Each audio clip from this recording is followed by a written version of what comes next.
Hello friends, আজকে voice চেঞ্জের এই ক্লাসে ফিউচার টেন্সের উপরে যে সমস্ত ভয়েস করতে পারা যায় সেইভাবে সেটা কীভাবে করা যাবে তো সেই নিয়ে আজকে বিশেষ ক্লাস থাকছে। তো ফিউচার টেন্স এর আগে যে ফিউচার টেন্সের আগে অর্থাৎ প্রেজেন্ট টেন্স এবং পাস্ট টেন্সের উপরে যে সমস্ত ভয়েস যেভাবে করা যেতে পারে সেগুলোর জন্য তোমরা প্লেলিস্ট থেকে গিয়ে ভয়েসটা কী এবং কীভাবে ভয়েস চেঞ্জ করা যেতে পারে এবং কোন টেন্সের উপরে কীরকমভাবে ভয়েস করা যেতে পারে সেটা নিয়ে কিন্তু একে একে ভিডিও রয়েছে। তোমরা যারা দেখোনি আগে তারা কিন্তু প্লেলিস্ট থেকে গিয়ে সেই ভয়েসগুলো একে একে দেখে নাও, ঠিক আছে? তো আজকে ফিউচার টেন্স এর উপরে ভয়েস আলোচিত হবে এবং এই বিশেষ বইটি থেকে তোমরা জানো, এই বইটি যাদের আছে তা তোমরা ভালোভাবেই জানো যে বিশেষ বইটি কত আমাদের গ্রামার শেখার পক্ষে কতটা উপযোগী। তো এই বিশেষ বই থেকেই ক্লাসটা আমি করাচ্ছি।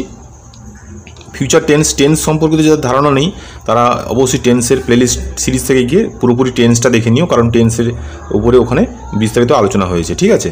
যাতে তোমাদের ভবিষ্যতে সমস্ত কিছু করতে গেলে টেন্স তো লাগবে, সুতরাং টেন্সটা যদি ভালো করে শিখতে না পারো তাহলে কিন্তু খুব সমস্যার মধ্যে পড়বে।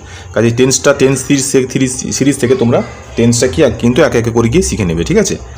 তো চলো আজকে ফিউচার টেন্স নিয়ে আলোচনা করছি, ফিউচার টেন্সের উপরে ভয়েস, ঠিক আছে? ফিউচার টেন্সটা কি, অর্থাৎ যেটা হচ্ছে ভবিষ্যতে ঘটবে, ঠিক আছে? যে সময়টাকে ভবিষ্যতে ঘটবে বোঝানো হচ্ছে সেই সময়টাকে আমরা টেন্স বলি, ঠিক আছে? হয়তো যেটা এখনও আসেনি, হয়তো হবে আগামীকাল, আগামী সপ্তাহে, আগামী মাসে, আগামী বছরে, এরকম একটা কিছু ঘটনা এখানে ঘটবে, সেখানে আমরা ফিউচার টেন্স ইউজ করি, ঠিক আছে?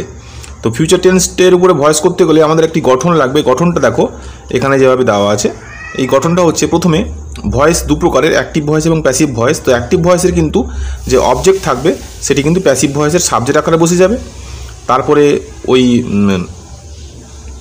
অ্যাক্টিভ ভয়েসের যে অবজেক্ট থাকবে সেটি মানে প্যাসিভ ভয়েসের যে সাবজেক্ট থাকলো অর্থাৎ সেই সাবজেক্ট অনুযায়ী, অর্থাৎ সেই সাবজেক্ট মানে অ্যাক্টিভ ভয়েসের অবজেক্ট মানে প্যাসিভ ভয়েসের সাবজেক্ট হবে। তো সেই সাবজেক্ট অনুযায়ী কিন্তু এখানে শ্যাল বি বা উইল বি বসবে বা মে বি হতে পারে। অর্থাৎ শ্যাল কিংবা উইল থাকলে কোনো সেন্টেন্সের মধ্যে যদি সাবজেক্টের পরে শ্যাল কিংবা উইল থাকে তাহলে সেটা আমরা ফিউচার টেন্স হিসেবে ইন্ডিকেট করি, ঠিক আছে? তো সেটা টেন্সের সিরিজে তোমরা পাবে। তো এখানে দেখো শ্যাল থাকবে, শ্যালের সাথে সাথে কিন্তু আমাদের একটা বি বসাতে হবে, বি, ঠিক আছে? তারপরে উইল থাকলে উইলের পরে বি বসাতে হবে, মে থাকলে মেয়ের পরে বি বসাতে হবে। তারপরে যে মূল ভার্ব বা প্রিন্সিপাল ভার্ব সেটা থাকবে সেই সেন্টেন্সটার মধ্যে, তো তার পাস্ট পার্টিসিপেল ফর্ম থাকবে অর্থাৎ V3 ফর্ম থাকবে। তারপরে বাই দিয়ে একটা প্রিপোজিশন, বাই প্রিপোজিশনটা বসে তারপরে বাক্যের যে আসল সাবজেক্ট অর্থাৎ অ্যাক্টিভ ভয়েসের যে সাবজেক্ট সেটা প্যাসিভ ভয়েসের অবজেক্ট আকারে বসে যাবে, ঠিক আছে? তো আশা করি বুঝতে পারলে, যারা না বুঝতে পারলে তারা কিন্তু এই এক্সাম্পলগুলো দেখো, দিলে তোমরা আরও ভালো করে ক্লিয়ার করতে পারবে, ঠিক আছে? দেখো এক্সাম্পলগুলো কী দিয়েছে এখানে। আমি তোমার বাবাকে সাহায্য করব, ঠিক আছে? দেখো করব অর্থাৎ ফিউচার টেন্স বা ভবিষ্যৎকাল বোঝাতে যেটা আমরা ব্যবহার করব, বাংলার ক্ষেত্রে কিন্তু সবসময় করব, খাবো, ঘুমাবো এরকম টাইপের সমস্ত অর্থাৎ বাংলাটা এরকম উচ্চারিত হবে, ঠিক আছে? তাহলে আমি তোমার বাবাকে সাহায্য করব, দেখো এখানকার মধ্যে সাবজেক্ট কোনটা, আমি, তাই আই বসে দেওয়া হয়েছে। যেহেতু ফিউচার টেন্সের ক্ষেত্রে শ্যাল কিংবা উইল বসে তাই আই পরে শ্যাল বসে গেছে, ঠিক আছে? সাহায্য করা ইংরেজি হচ্ছে হেল্প, এটা হচ্ছে প্রিন্সিপাল ভার্ব বা মেন ভার্ব, তাই হেল্প বসে গেছে। তোমার বাবাকে, তাহলে তোমার বাবাকে ইংরেজি হচ্ছে ইওর ফাদার, তাহলে I shall help your father, ঠিক আছে? এটা কিন্তু একেবারে সিম্পল একটা সেন্টেন্স এবং এটা অ্যাক্টিভ ভয়েসেই রয়েছে, ঠিক আছে? তো এবারে আমরা এটাকে চেঞ্জ করব। কীভাবে চেঞ্জ করব দেখো, অ্যাক্টিভ ভয়েসের এটা হচ্ছে সাবজেক্ট হচ্ছে আই আর অবজেক্ট হচ্ছে ইওর ফাদার, ঠিক আছে? তাহলে প্যাসিভ ভয়েস যখন করা হবে তাহলে প্যাসিভ ভয়েসের করতে হলে অ্যাক্টিভ ভয়েসের যে অবজেক্ট রয়েছে এটা কিন্তু প্যাসিভ ভয়েসের ক্ষেত্রে সাবজেক্ট হয়ে যাবে, তাহলে সাবজেক্ট হয়ে গেছে, দেখতে পাচ্ছ? তাহলে ইওর ফাদার ফার্স্ট দিয়ে শুরু হয়ে গেল, তারপরে ইওর ফাদারের পরে কিন্তু উইল বসে যাবে, ঠিক আছে? উইল বসে গেল। আচ্ছা, তারপরে কিন্তু একটা নিয়ম অনুযায়ী বি বসে গেছে। এখানকার প্রিন্সিপাল ভার্ব যে রয়েছে হেল্পের V3 ফর্ম হয় হেল্পড, তাই হেল্প বসে গেছে, বাই একটা প্রিপোজিশন বসে গেছে, তারপরে আই থাকলে মি হবে, ঠিক আছে? এই যে প্রোনাউনটা কীরকম থাকলে কীরকম চেঞ্জ হতে পারে তার জন্য কিন্তু তোমরা ভয়েসের প্রথম যে ভিডিওটা রয়েছে সেই ভিডিওটা তোমরা দেখো, দিলে বুঝতে পারবে যে কোন প্রোনাউনের ক্ষেত্রে কোনটা ব্যবহার করা হয়। কিন্তু এখানে যদি নাউন থাকতো তাহলে নাউন কিন্তু এখানে একইভাবে বসতো, ঠিক আছে? শুধুমাত্র প্রোনাউনের ক্ষেত্রে কিন্তু এটা চেঞ্জ হবে, ঠিক আছে? এখানে যা থাকবে এখানে তাই চেঞ্জ হবে, ঠিক আছে? আচ্ছা, নেক্সট দেখো, কমলবাবু ছেলেদের উপদেশ দেবেন, তাহলে কমলবাবু উইল অ্যাডভাইস দ্য বয়েস, ঠিক আছে? তাহলে একইভাবে এবার তোমরা আশা করি বুঝে গেছো, তোমরা খুব সহজেই করতে পারবে। তাহলে করো, দ্য বয়েস উইল, তারপর বি বসে গেছে, অ্যাডভাইস হচ্ছে প্রিন্সিপাল ভার্ব, তার V3 ফর্ম হচ্ছে অ্যাডভাইসড বসে গেছে, বাই বসে গেছে। দেখো কমলবাবু যেহেতু এখানে নাউন, তাহলে নাউন কিন্তু এখানে চেঞ্জ হয়নি, নাউন কিন্তু যাই ছিল তাই বসে গেছে, ঠিক আছে? তাহলে the boys will be advised by কমলবাবু। নেক্সট দেখো ছাত্ররা অঙ্কগুলি করবে, তাহলে the students will do the sums. Sums মানে হচ্ছে অঙ্ক, সাম মানে অঙ্ক, সামস কেন করা হয়েছে, অঙ্কগুলি বলা হয়েছে, তাই এখানে প্লুরাল ফর্ম হয়েছে, যার কারণে এখানে সামস বলা হয়েছে। ঠিক আছে, তো দেখো the sums will be done, আচ্ছা ডুর ভিত্রি ফর্ম হচ্ছে ডান। ঠিক আছে, ডুর ভিত্রি ফর্ম হচ্ছে ডান, তাহলে the sums will be done by the students. ঠিক আছে, আবার দেখো তারা বাড়িটি তৈরি করবে, আচ্ছা they will build the house. ঠিক আছে, বিল্ড মানে নির্মাণ করা বা তৈরি করা, এটা হচ্ছে প্রিন্সিপাল ভার্ব। ঠিক আছে, তাহলে দে উইল শ্যাল বা উইল থাকলে যেহেতু ভবিষ্যৎ বোঝায়, তাই এখানে দে এর পরে উইল বসে গেছে, তাহলে they will build the house. তাহলে হাউসটা হচ্ছে অবজেক্ট, প্যাসিভ ভয়েসের হবে সাবজেক্ট, তাই হাউসটা এখানে চলে এসছে, তারপরে উইল এখানে বসবে, তারপরে নিয়ম অনুযায়ী বি বসে যাবে, তারপরে বিল্টের ভি3 ফর্ম বা পাস্ট পার্টিসিপেল ফর্ম হচ্ছে বিল্ড, তাহলে এখানে ডি রয়েছে, এখানে টি রয়েছে, তাহলে বিল্ড আর বিল্ড। ঠিক আছে, তারপরে বসছে বাই, তারপরে বসছে দে থাকলে দেম হবে। ঠিক আছে, আশা করি তোমরা বুঝতে পারছো।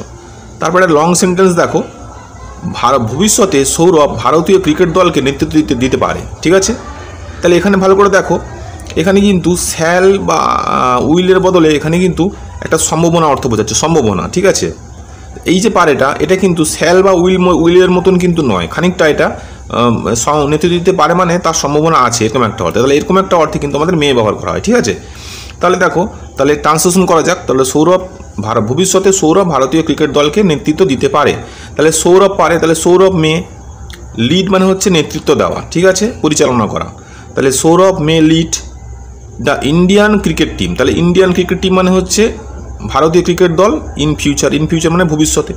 দেখো ট্রান্সলেশনটা কত সহজে খুব সুন্দর করে হয়ে গেল, তাই না? তাহলে Sourav may lead the Indian cricket team in future, তাহলে এটা হচ্ছে অ্যাক্টিভ ভয়েসে। এবার দেখো, তাহলে অ্যাক্টিভ ভয়েসের সাবজেক্ট হচ্ছে সৌরভ আর অবজেক্ট হচ্ছে দ্য ইন্ডিয়ান ক্রিকেট টিম। ঠিক আছে, এবারে দেখো আমরা যখন ভয়েস চেঞ্জ করবো, তাহলে ইন্ডিয়ান ক্রিকেট টিমটাকে তোমরা আগে সাবজেক্ট করো, তাহলে দ্য ইন্ডিয়ান ক্রিকেট টিম, দেখো ইন্ডিয়ান ক্রিকেট টিম করে দেওয়া হয়েছে, তারপরে মে যা ছিল মে হবে, তারপরে নিয়ম অনুযায়ী একটা বি বসছে, লিডের ভি3 ফর্ম হচ্ছে লেড। ঠিক আছে, লেড বসে গেছে, তারপরে একটা বাই বসে গেছে, তারপরে হচ্ছে সৌরভ থাকলো এখানে সাবজেক্ট, আর এখানে প্যাসিভ ভয়েসের অবজেক্ট হয়ে গেছে, বাকিটা থাকলো ইন ফিউচারটা তারপরে করে দেওয়া হয়েছে। তাহলে দাঁড়ালো ব্যাপারটা এরকম, the Indian cricket team may be led by Sourav in future. ঠিক আছে, খুব সহজেই তোমরা ভয়েস করতে পারলে। তোমরা এই যে বাংলাগুলো দেওয়া আছে, তোমরা কিন্তু একটা খাতাতে তুলে নাও, তুলে নিয়ে কিন্তু নিজের মতন করে করার চেষ্টা করো, যেভাবে বোঝালাম, তারপরে কিন্তু তোমরা নিজে এই ভিডিওর সঙ্গে মিলিয়ে নিও। তোমরা কতটা উপকৃত হলে অবশ্যই কমেন্টে তোমরা জানাবে। ঠিক আছে, দেখো শ্রাবণী একটি ব্যাগ কিনবে, তাহলে শ্রাবণী বসিয়ে দেওয়া হয়েছে, কিনবে, উইল বাই মানে কেনা, তাহলে Shrabani will buy a bag. ঠিক আছে, দেখো প্যাসিভ ভয়েস করবো, তাহলে a bag will be bought, বাইটা হচ্ছে V1 ফর্ম, ভার্বের ফার্স্ট ফর্ম, তার ভি3 ফর্ম হচ্ছে বট, তাহলে বাই থাকলে বট হবে, তাহলে a bag will be bought by Shrabani. ঠিক আছে, আশা করি তোমরা বুঝতে পারলে। ঠিক আছে, তাহলে ফিউচার ইনডিফিনাইট টেন্স অর্থাৎ সাধারণ ফিউচার টেন্স অর্থাৎ সাধারণ ভবিষ্যৎকাল যেটাকে বলা হচ্ছে, সেটা হচ্ছে ফিউচার ইনডিফিনাইট টেন্স, যেক্ষেত্রে আমাদের সাবজেক্ট বসে, তারপরে শ্যাল কিংবা উইল বসে, তারপরে ভার্ব বসে, তারপরে হচ্ছে বাদবাকি অংশটার বসে। তাই এক্ষেত্রে কিন্তু আমাদের ফিউচার ইনডিফিনাইট টেন্সের টেন্স শিখলাম, সাথে সাথে কিন্তু তারপরে ভয়েসটা আমরা শিখলাম। ঠিক আছে, এরপরে চলো ফিউচার পারফেক্ট টেন্স, এবং এই বই নিয়ম অনুযায়ী দেখতে পাচ্ছ ফিউচার কন্টিনিউয়াস টেন্সটা কিন্তু এখন বর্তমানে বাদ দেওয়া হয়েছে। ঠিক আছে, অপ্রচলিত বলে এখানে কিন্তু রাখা হয়নি। এবারে দেখো ফিউচার পারফেক্ট টেন্সটা এবারে এই বই থেকে শেখার চেষ্টা করব। এক্ষেত্রে গঠনটা কি, দেখো গঠনটা একটু মিলিয়ে নাও। গঠনটা এখানে বলা হচ্ছে যে অবজেক্টটি সাবজেক্ট হয়ে বসবে, তারপরে অবজেক্ট অনুযায়ী শ্যাল হ্যাভ বিন বা উইল হ্যাভ বিন বসবে। ঠিক আছে, দেখো আগেরটা ছিল শুধু শ্যাল হ্যাভ বা আগেরটা ছিল শ্যাল বি বা উইল বি ছিল। এবারে এখানে কিন্তু রয়েছে শ্যাল হ্যাভ বিন বা উইল হ্যাভ বিন। ঠিক আছে, আর মূল ভার্বের পাস্ট পার্টিসিপেল ফর্ম বসবে, তারপরে বসবে বাই প্রিপোজিশন, তারপরে বাকি অংশটি বসবে। ঠিক আছে, সাধারণ ফিউচার ইনডিফিনাইট টেন্সের ক্ষেত্রে কি হয়, শুধুমাত্র শ্যাল বসে।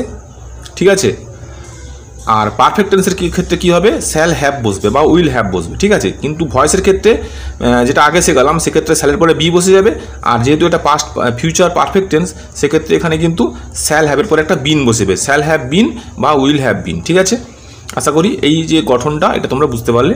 এবার দেখো এখান থেকে এই গঠনটাকে কাজে লাগিয়ে সুন্দরভাবে ফিউচার পারফেক্ট টেন্সের ভয়েস করা হয়েছে। দেখো ফিউচার পারফেক্ট টেন্সের একটা এক্সাম্পল দেখো, যে এতক্ষণে তিনি ঘটনাটি জেনে থাকবেন, অর্থাৎ এটা কি, অর্থাৎ ভবিষ্যতে কোনো কিছু কাজ হয়ে থাকবে। ঠিক আছে, এরকম একটা বোঝালে কিন্তু সেক্ষেত্রে ফিউচার পারফেক্ট টেন্স ব্যবহার করা হয়। কোনো একটা কাজ হবে, এরকম একটা ক্ষেত্রে কিন্তু ফিউচার ইনডিফিনিট টেন্স এটা আগে বললাম, কিন্তু ফিউচার পারফেক্ট টেন্স কি না কোনো একটা সময়ের মধ্যে ওই কাজটা হয়ে থাকবে, এরকম একটা ঘটনার ক্ষেত্রে কিন্তু ফিউচার পারফেক্ট টেন্স ব্যবহার করা হয়। ঠিক আছে, তাহলে দেখো এতক্ষণ তিনি ঘটনাটি জেনে থাকবেন, তাহলে সেন্টেন্স সিম্পল সেন্টেন্স ট্রান্সলেশন করা হোক, তাহলে he will have known, known মানে জানা, ঠিক আছে, নো মানে জানা, নো এর ভিতরি ফর্ম হচ্ছে নোন, তাহলে he will have known the incident by this time, incident মানে হচ্ছে ঘটনা, বাই দিস টাইম মানে হচ্ছে এই সময়ের মধ্যে। ঠিক আছে, তাহলে বুঝতে পারলে যে ট্রান্সলেশন করা হলো ফিউচার পারফেক্ট টেন্স অনুযায়ী। এবারে দেখো ভয়েস করা হচ্ছে, তাহলে ভয়েসটা করতে হলে কী করতে হবে, প্রথমে অ্যাক্টিভ ভয়েসের সাবজেক্ট আর প্যাসিভ ভয়েস, অ্যাক্টিভ ভয়েসের অবজেক্ট বের করে নাও, তাহলে সাবজেক্ট হচ্ছে হি আর অবজেক্ট হচ্ছে দ্য ইনসিডেন্ট। ঠিক আছে, তাহলে অ্যাক্টিভ ভয়েসে দুটো বের করে ফেললাম, তাহলে এবার প্যাসিভ ভয়েস করতে যখন যাবো তাহলে ইনসিডেন্টটা সাবজেক্ট করে ফেলবো, তাই দ্য ইনসিডেন্ট করে ফেলা হলো, তারপরে উইল করে ফেলা হলো, হ্যাভ যা আছে তাই থাকলো, এরপরে নিয়ম অনুযায়ী একটা বিন বসবে তাই বিন বসে গেল, ভিতরি ফর্ম তো অলরেডি করা আছে এখানে তাই এখানে বসিয়ে দিয়েছি। ঠিক আছে, কিন্তু মনে রাখবে নোনের পরে কিন্তু কখনোই বাই হয় না, সবসময় যেন টু হয়। ঠিক আছে, এইটা হচ্ছে ব্যতিক্রমী একটা, অর্থাৎ নো কিংবা নোনের ক্ষেত্রে কিন্তু কখনোই পরে কিন্তু বাই হয় না, বাই টু পজিশনটা বসে না, বসে টু, তাই টু বসে গেছে, তারপরে হি থাকলে হিম হয়ে যাবে। ঠিক আছে, এইটুকু করে ফেললে তারপরে বাকিটা কিন্তু যা আছে তাই করে দেওয়া হলো বাই দিস টাইম। ঠিক আছে, খুব সহজে আশা করি বুঝতে পারলে।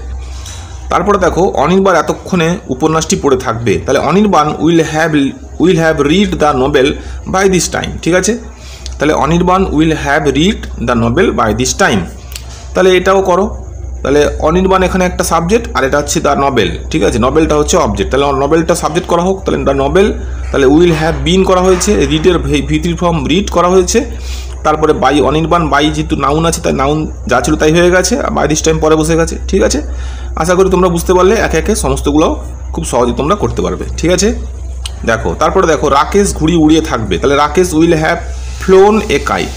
ঠিক আছে, Rakesh will have flown a kite, তাহলে রাকেশ হচ্ছে সাবজেক্ট আর কাইট হচ্ছে অবজেক্ট, তাহলে কাইটটা সাবজেক্ট করো, তাহলে কাইট করা হয়েছে, তাহলে will have future perfect tense আর বিনটা হচ্ছে ভয়েস চেঞ্জের জন্য বসে গেছে। ঠিক আছে, আর ফ্লোনটা তো ভি3 অলরেডি আছে তাই ফ্লোন এখানে করা হয়েছে বাই রাকেশ, যা ছিল তাই হয়েছে। ঠিক আছে, আশা করি তোমাদের যে ফিউচার টেন্সের উপরে যে ভয়েসটা রয়েছে, অর্থাৎ দুটো ভয়েস এখানে করা হয়েছে, ফিউচার ইনডিফিনিট টেন্স এবং ফিউচার পারফেক্ট টেন্স, সেটার উপরে কিন্তু ক্লাসটা আমাদের আজকের মতন কমপ্লিট হলো। ঠিক আছে, ভয়েসের উপরে যে ভিডিওগুলো দেওয়া হয়েছে তোমরা একে একে সবাই দেখো, আশা করি তোমাদের কাছে ভয়েস নিয়ে কোনো কিছু আর ভীতির কারণ থাকবে না, তোমরা যেখানেই যা ভয়েস করতে দেওয়া হবে বা কাজে লাগবে তোমরা কিন্তু খুব সহজেই ভয়েস করতে পারবে। ঠিক আছে, তোমাদের ভিডিওগুলো কতটা উপকারে লাগছে তোমরা কিন্তু অবশ্যই কমেন্টে জানিও, তোমরা কেউ জানাচ্ছ তোমাদের অনেক উপকারে লাগছে, তোমরা কেউ এক্সারসাইজ করে দেওয়ার জন্য তোমরা বলেছো, অবশ্যই এক্সারসাইজের ভিডিও পরপর করে আসবে, তোমরা চ্যানেলটিকে অবশ্যই ফলো করো, যারা নতুন দেখলে আজকে ফার্স্ট টাইম দেখছো তাদেরকে অনুরোধ করছি তোমরা চ্যানেলটিকে সাবস্ক্রাইব করে নাও, যাতে তোমাদের এরকম হেল্পফুল ভিডিও খুব কাজে লাগে এবং খুব গ্রামারটা খুব সহজেই তোমাদের মতন করেই বুঝতে পারো এবং এগিয়ে যেতে পারো। ঠিক আছে, ভয়েসের আরও কয়েকটা ভিডিও আসবে, অর্থাৎ পুরো ভয়েসটাকে কমপ্লিট করার জন্য এই বইতে যত রকম ক্যাটাগরি রয়েছে সমস্ত ক্যাটাগরির উপর ভয়েস করা হবে, তোমরা কিন্তু অবশ্যই দেখতে থাকো।